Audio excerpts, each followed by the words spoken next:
Okay folks, here's a quick review of the black suit Superman figure that was produced by Mattel as a part of the Movie Masters Man of Steel line of products.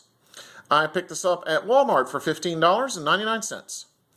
Okay, so when I first got this figure out of its packaging, right away I noticed that this figure is the same exact mold that was used for the previous Superman figure in the Movie Masters Man of Steel line.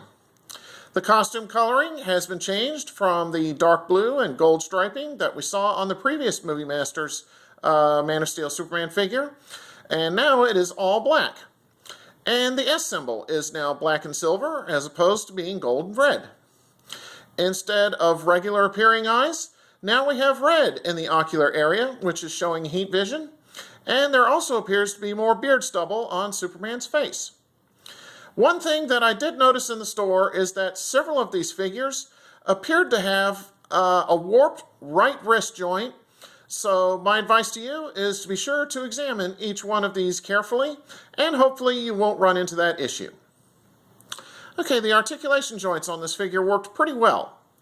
The neck and mid-thigh joints were a bit on the stiff side, but they are slowly beginning to free up. The upper bicep area, the elbows, the wrists, the hips, the knees, and the ankle joints all worked flawlessly. I still wish, though, that Superman could look up a bit more, as that would have allowed for better options to pose Superman in mid-flight for action scenes using something like a flight stand. Paint apps on the figure were pretty good for the most part. I did find one small chip in the throat area and one minor chip on the S symbol in Superman's chest. And just like before in the facial area, this isn't a bad representation of Henry Cavill, the actor who portrayed Superman in the Man of Steel movie. So let me pause here, zoom in, and I'll give you a closer look as to what black suit Superman looks like.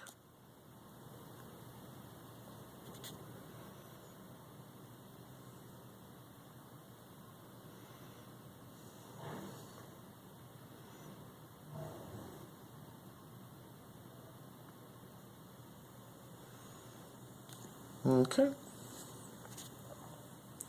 Alright, black suit Superman didn't come with any accessories.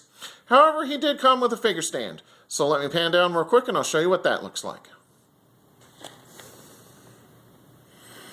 Okay, and as you can see, black suit Superman comes with the same style of figure stand that we've seen before that had the family crest that's on his chest, even though he says it's not an S. Anyway, this one is black and gray instead of being colored blue, red, and gold like we saw previously. Even though I feel that this stand is a bit on the small side for a figure in this size scale, I'm glad that Mattel chose to include a figure stand in the packaging.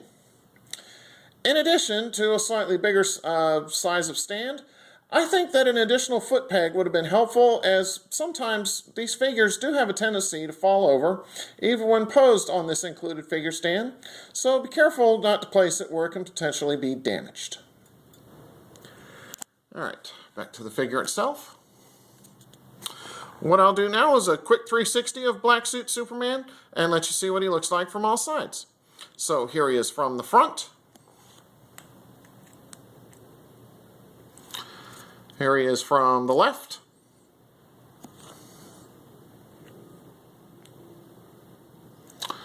Here he is from the rear.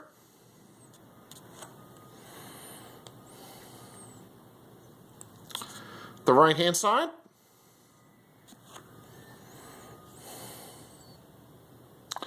Finally, here we are once again from the front. So overall, I'd have to say that this Superman figure is interesting, and I rather like it. It's got some good articulation, but it's the same exact Superman figure mold, so because of that, it's still challenging to pose for flying action scenes. Paint apps were also pretty well done on this figure for the most part. I'm still not pleased about the size of the included figure stand, but as I said, I'm glad that Mattel chose to include one in the package. So, in spite of this figure's weaknesses, I do think that this black suit Superman figure deserves a great recommendation. I feel that it is a nice addition to your Man of Steel or Superman figure collection. Okay, so on that note, take care and stay tuned for my next review. Have a good one.